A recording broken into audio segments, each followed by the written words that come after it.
네, 여러분 안녕하세요. 꽃비연 인사드립니다. 아버님 처녀자 당신의 이야기에 있는 당신은이라고 하는 시예요. 새들은 벌판에서 오래 머물러 있을 수 없듯이 허망의 안쪽은 비어 있지만 거기는 늘 떠나야 한다는 이별이 있습니다. 자, 이렇게 시작합니다.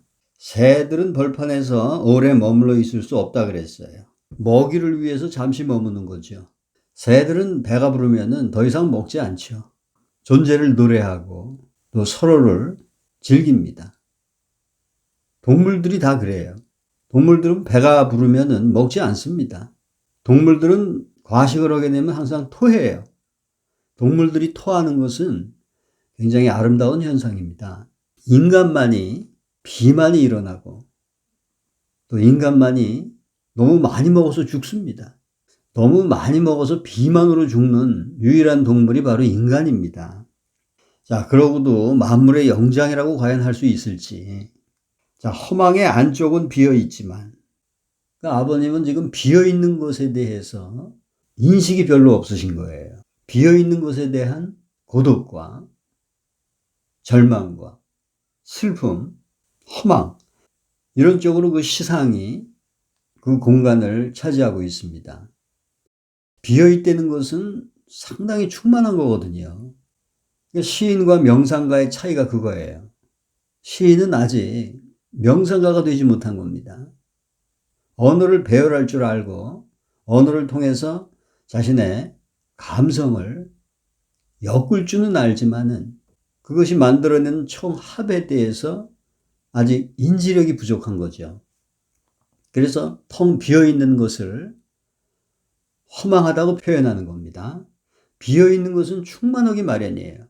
우리가 손바닥을 펼치고 있으면은 모든 것들로 충만하지 않습니까? 근데 손바닥을 움켜쥐면은 손가락 사이로 많은 것들이 빠져나가잖아요. 그러니까 펼쳐져 있는 거, 열려져 있는 것이 곧 충만한 거란 말입니다. 축복이라는 것도 비어 있는 쪽으로 내리게 되어 있습니다. 당연한 이치지요. 내가 나의 에고를 내려놓을 때, 그리고 나를 비울 때 거기에 가득하게 부어지는 것이 은총이고 축복인 것입니다. 지복과 환희와 은총, 축복에는 저주라는 반대극이 있죠.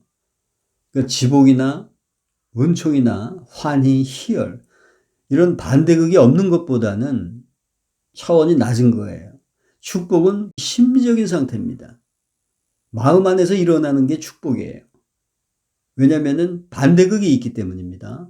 우리 마음 자체가 이원성을 띠고 있기 때문에 항상 그 반대극을 형성해요. 하지만 은총이나 지복이나 희열, 환희, 이런 것에는 반대극이 없습니다. 텅 비어있는 그 허망을 발견한 자가 궁극적으로 그 맛을 보게 되는 것이죠. 자, 거기는 늘 떠나야 한다는 이별이 있습니다. 우리는 매일 이별하는 거죠. 매 순간 이별하는 겁니다. 자, 내가 태어났다. 나의 출생은 뭘 의미하냐면은 그만큼 죽음에 한 발짝 다가갔다는 뜻이죠. 그러니까 나의 생일이라는 것은 그게 죽음의 시작이지요. 삶을 부정적으로 보면은 그게 논리적으로 맞죠. 지금 이 순간에도 나는 죽어가고 있는 거죠. 그러니까 늘 떠나야 한다는 이별이 있는 겁니다. 우리는 죽음을 피할 수 없어요. 그래서 사람들이 그렇게 물질에 집착하고 명예에 집착하는 겁니다. 얼마 안 있다가 자기가 사라지게 되니까 그 흔적을 남기고 싶은 거죠. 그러나 정작 우리가 죽는 것은 나의 에고이지, 나의 의식은 죽지 않는다는 사실, 그것을 빨리 깨우쳐야 된다는 얘기죠. 육체는 물질이니까 이건 사라지기 마련입니다만 그 육체 안에 있는 영적인 게 있단 말이죠. 진화하는 것이 바로 그겁니다. 그러니까 우리가 처음부터 영혼을 갖고 태어나는 게 아니에요. 영혼은 탄생시켜 나가는 겁니다. 영혼의 씨앗만 갖고 태어나는 거예요. 그리고 그 씨앗이 육체 안에서 자라나는 거죠. 그러니까 원숭이가 사람이 되는 게 아니라 원숭이 안에서 자라나는 의식이 이제 원숭이의 육체를 벗고 더 진화한 육체를 찾는 거죠. 성장한 의식이 자기 수준에 맞는 새로운 육체를 계속 찾아 나가는 거예요. 그러니까는 겉에서만 보면은 육체가 진화하는 것처럼 보이는 거죠. 하지만 정말로 진화하는 것은 그 육체 안에서 자라나고 있는 그 영혼이 진화하는 거예요. 그래서 이 시는 우리 영혼의 진화를 앞당길 수 있는 좋은 요소가 되기 때문에 저는 시를 사랑합니다. 또 명상에 다가갈 수 있는 좋은 매체가 될 수 있기 때문에 시를 사랑합니다. 거기는 늘 떠나야 한다는 이별이 있습니다. 우리는 매 순간 이별하고 있습니다. 하지만 우리가 이별하는 것들을 가만히 관찰해 보면은 어차피 사라져야 될 그 무엇들과 이별하는 거예요. 그러니까 집착을 하면 안 됩니다. 그냥 떠나가도록 놔둬야 되는 거예요. 당신과의 이별은 진정 이별이 아니라는 것을 믿기에 말입니다. 네, 이 시인은 이렇게 통찰을 하는 거죠. 나의 껍질이 사라지는 거고 당신이라고 하는 나의 영혼, 나의 영적인 진화의 존재는 이별할 수가 없다는 얘기입니다. 그것을 믿는다 그러셨어요, 아버지는.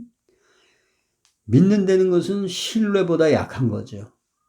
믿는 것은 한 번도 빛을 보지 못한 장님이 그 빛에 대해서 인식하는 것. 그게 믿음입니다. 하지만 신뢰라는 것은 눈을 뜨고 그 빛을 실제로 보는 거예요. 실제로 빛을 본다면 믿을 필요가 없죠. 그러니까는 시인은 더듬는 겁니다. 믿음을 가지고서 진 알을 더듬는 거예요. 그 더듬는 과정이 공감을 주는 거죠. 그러나 명상가는 믿음이 아닌 신뢰로 사는 거죠. 자기 안에서 발견한 그 각성의 주체성, 그것을 체험했기 때문에 그 체험성 속에서 그것을 신뢰하는 겁니다.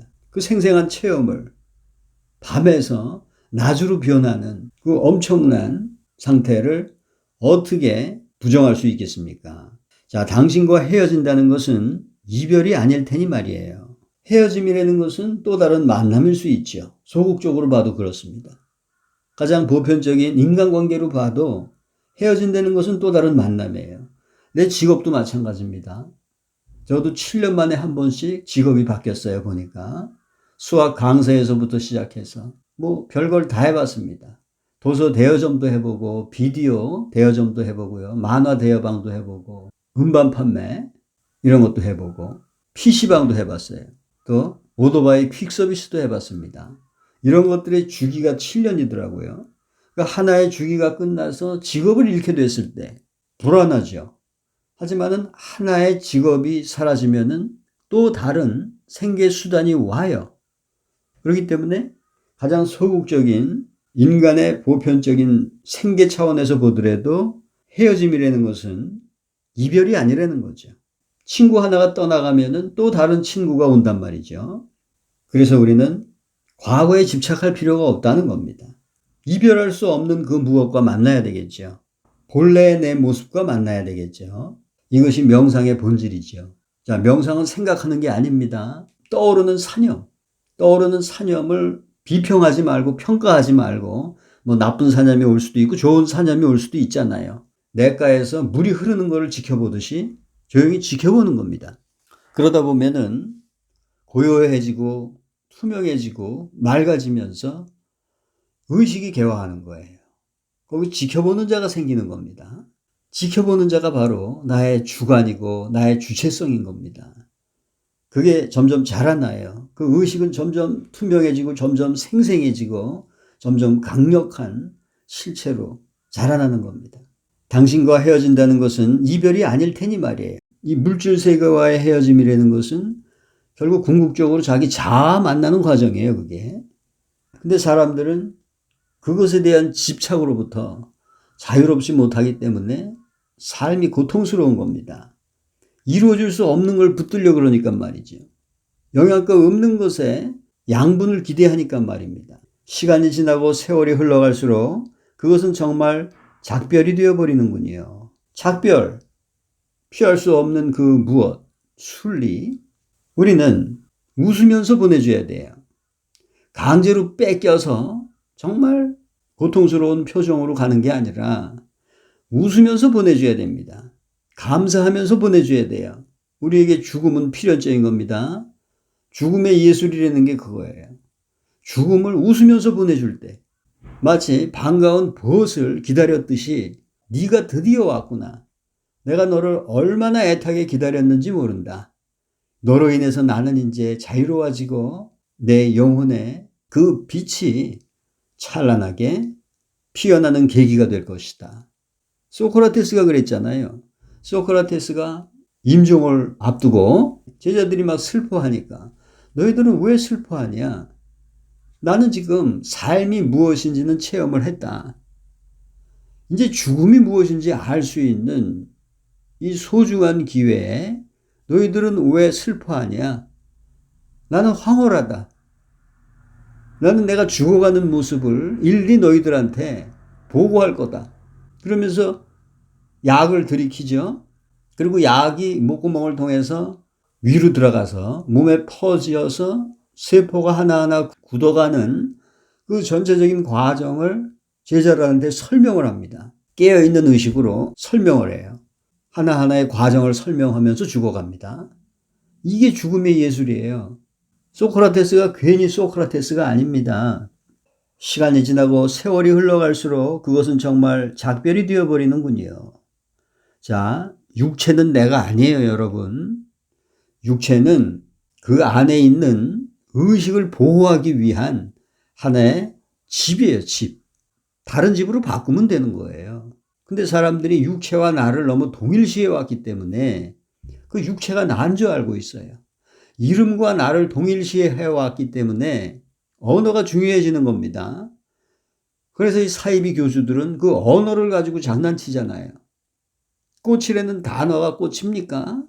계속 똑같은 언어를 반복해가지고서 사람들을 언어와 동일시화해서 뭐 그것으로 축복도 줬다, 축복도 뺐다, 공갈 협박하고 또 자기 이름에 무슨 특별한 권능이 있다고 주장하면서 사람들을 기만해 오고 있는 겁니다. 언어와의 동일시로 풀려난다면은 그런 속임수에 속을 이유가 없겠죠. 언어는 실체가 될 수 없어요, 여러분. 시간이 지나고 세월이 흘러갈수록 그것은 정말 작별이 되어버리는군요. 저절로 꽃이 피어나듯이 작별도 저절로 이루어지는군요. 아름답죠? 꽃이 무슨 인공적으로 피어납니까? 자기의 계절이 오면은 꽃은 저절로 피어나게 마련이에요. 자연스러운 것이 그게 신입니다. 우유가 썩지 않는 게 신이 아니에요. 순리를 거역하는 것이 신이 될 수가 없습니다. 우유는 썩어야 돼요. 안 썩는다면 그게 오히려 신이 아닌 거예요. 모든 물질들은 오래되면 부패하기 마련입니다. 그것이 신이에요. 그러니까 오히려 내 이름을 쓰면은 우유가 썩는다 했을 때 그 사람이 더 신의 세계에 가까이 가 있는 사람이죠. 순리를 역행하는 것은 신이 될 수 없습니다.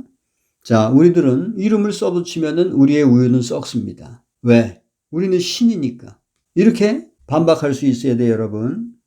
저절로 꽃이 피어나듯이 작별도 저절로 이루어지는군요. 자, 순리는 저절로 이루어지는 겁니다.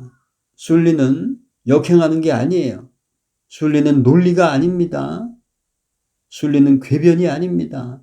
순리는 이미 있는 것에 무임승차해가지고서 사람들 기만하는 그러한 사기꾼이 아닙니다. 저절로 이루어지는 겁니다. 자, 잠도 저절로 일어나고 또 허기도 저절로 일어나고 아침에 깨어나는 것도 저절로 깨어나야죠. 배가 고플 때 먹잔 말이에요. 꼭 3끼를 먹어야 됩니까? 배가 고플 때 밥을 먹는 거예요. 그게 새벽이 됐건 오밤중이 됐건 배가 고플 때 먹고 졸릴 때 자는 겁니다. 몇 시에 내가 자기로 했다 해서 그 시간에 자는 게 아니라 졸릴 때 자잔 말이죠. 슬프면 울고 기쁘면 웃고 모든 것들이 저절로 일어날 수 있도록 관념화되고 관행화된 그 패턴을 깨자 이거죠. 이런 것들이 삶에서 실천되는 거. 그게 바로 명상입니다. 명상은 나를 이완시키는 거예요. 사념으로부터 나를 이완시켜서 언어에 구애받지 않고 이 순리에 나를 던지는 겁니다. 그게 명상이에요. 바람에 저항하지 않는 꽃잎처럼, 물길을 거스르지 않는 강물처럼 이런 수용성, 자, 그러한 삶의 새로운 패턴 속에서 과거에 우리가 결코 발견하지 못했던 그 소중한 것을 발견할 수 있게 될 것입니다. 자, 아버님 처녀자 당신의 이야기에 당신은이라는 시였습니다. 새들은 벌판에서 오래 머물러 있을 수 없듯이 허망의 안쪽은 비어 있지만 거기는 늘 떠나야 한다는 이별이 있습니다. 당신과의 이별은 진정 이별이 아니라는 것을 믿기에 말입니다. 당신과 헤어진다는 것은 이별이 아닐 테니 말이에요. 시간이 지나고 세월이 흘러갈수록 그것은 정말 작별이 되어버리는군요. 저절로 꽃이 피어나듯이 작별도 저절로 이루어지는군요. 네, 우리가 집착하는 이 과거로부터 자유로워지고 또 앞으로 오지도 않을 미래에 대한 욕망으로부터 자유로워질 때 자신의 내면에서 빛나고 있는 그 화려한 영광이 빛을 발하게 될 것입니다. 감사합니다.